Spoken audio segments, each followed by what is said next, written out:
Friends, welcome to KM creations. ఇప్పటి వరకు నా ఛానల్ని ఎవరైనా సబ్స్క్రైబ్ చేసుకోకపోతే ప్లీజ్ సబ్స్క్రైబ్ మై ఛానల్. ఈ వీడియోలో చాలా మంచి ఇన్ఫర్మేషన్ అయితే మీకు రాబోతుంది. సో స్కిప్ చేయకుండా వీడియో మొత్తం ఎండ్ వరకు చూడండి. ఇక వీడియోలోకి వెళ్తే, ఇక్కడ మీరు చూస్తున్న నది పేరు చెయ్యేరు నది. ఇది 2 సంవత్సరాల ముందు ఎక్కువ వర్షాలు పడడం వల్ల వరద నీరు ఎక్కువై అన్నమయ్య పింఛ డ్యాములు కొట్టుకుని పోయాయి.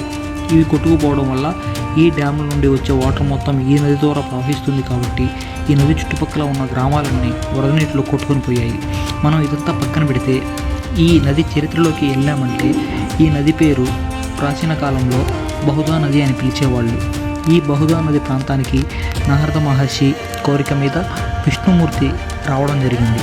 ఈ ప్రాంతానికి రాగానే స్వామివారు మంత్రముగ్ధులై సౌమ్యవదనంతో నారద మహర్షికి దర్శనమిచ్చారు.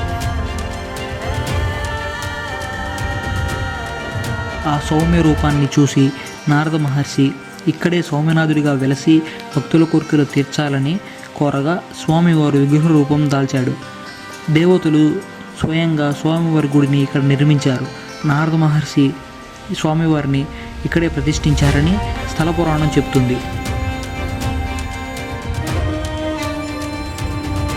తూర్పు వైపునున్న ప్రధాన రాజగోపురం దాటి లోపలికి వెళ్ళగానే దీపపు స్తంభం ఉంటుంది. దీనికి ముందు ధ్వజస్తంభం, బలిపీఠం, గరుడ మండపం ఉన్నాయి. గరుడ మండపంలో గరుడాల్వార్ స్వామి ఉంటారు. కడప జిల్లాలోని సోమనాథ స్వామి ఆలయం ఎంతో పురాతనమైంది. దక్షిణ భారతదేశంలోనే సుప్రసిద్ధ ఆలయంగా పేరుగాంచింది. విశాలమైన, సుందర, మనోహరమైన ఈ క్షేత్రం 10 ఎకరాల్లో నిర్మించబడింది. స్వామివారి భక్తులు కొంగు బంగారంగా విరాజిల్లుతున్నారు.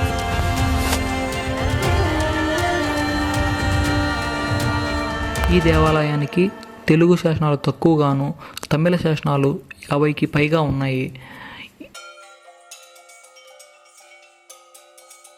తెలుగు రాష్ట్రాలతో పాటు తమిళ రాష్ట్రాల్లోనూ భక్తులున్నారు. ఈ ఆలయంలో ఉండే చేప ఈదితే కలియుగం అంతమవుతుందట. అభయహస్తీశ్వరుడుగా దర్శనమిచ్చే సౌమ్యనాథ ఆలయంలో శ్రీ వెంకటేశ్వర స్వామి మూల విరాట్కు ఏమాత్రం తీసిపోని విధంగా సౌమ్యనాథ స్వామి ఆలయంలోని మూల విరాట్ కూడా రూపుదిద్దుకుంది. ఈ ఆలయానికి మన దగ్గర ఉన్న ఆధారాల ప్రకారం 1000 సంవత్సరాల పైబడి చరిత్ర ఉంది.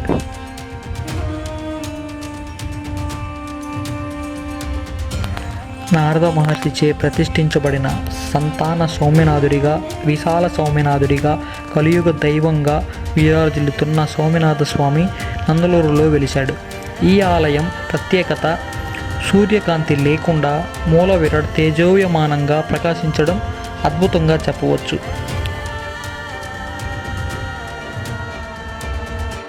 ఆలయ నిర్మాణానికి వస్తే 11వ శతాబ్దంలో చోళరాజు అయిన కులోత్తమ చోళుడు ఈ ఆలయాన్ని పునర్నిర్మాణం గావించాడు. నిత్యం భక్తులతో కిటకిటలాడుతూ ఉంటుంది. సౌమ్యనాథుడి చొక్కానాథుడు అని కూడా పిలుస్తారు.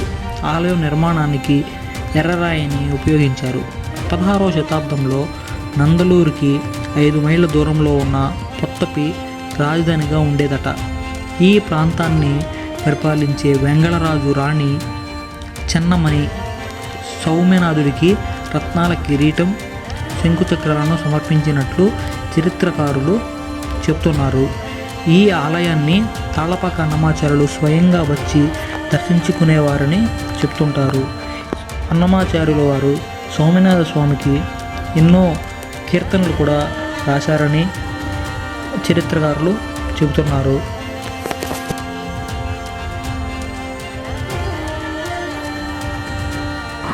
మహాద్వారము నుండి లోపలికి వెళ్ళగానే ప్రధాన ఆలయ మహామండపము, ఆస్థాన మండపము, ముఖ మండపము, అంతరాలయం, గర్భాలయం ఉంటాయి. ఇవన్నీ కలిపి 108 స్తంభాలతో నిర్మించి ఉంటారు.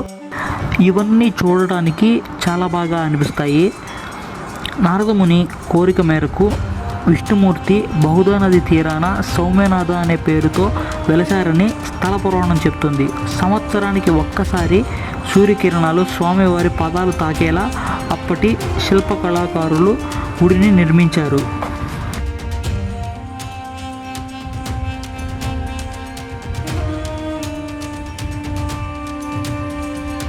11వ శతాబ్దంలో చోళుల తర్వాత పాండ్యులు, కాకతీయులు, విజయనగర రాజులు 17వ శతాబ్దం వరకు దేవాలయ కార్యక్రమాలను వైభవంగా జరిపారు.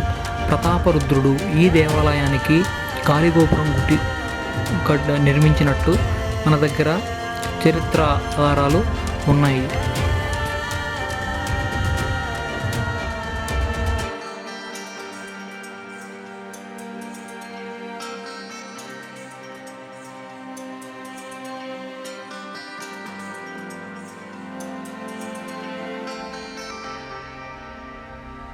నా వీడియోస్ మీకు నచ్చినట్లయితే లైక్ చేయండి, షేర్ చేయండి. ఇలాంటి వీడియోస్ మరిన్ని కావాలంటే నా ఛానల్ని సబ్స్క్రైబ్ చేసుకోండి. నా వీడియోస్పై మీ అభిప్రాయాన్ని తెలియచేయడానికి కామెంట్ చేయండి. Thank you friends.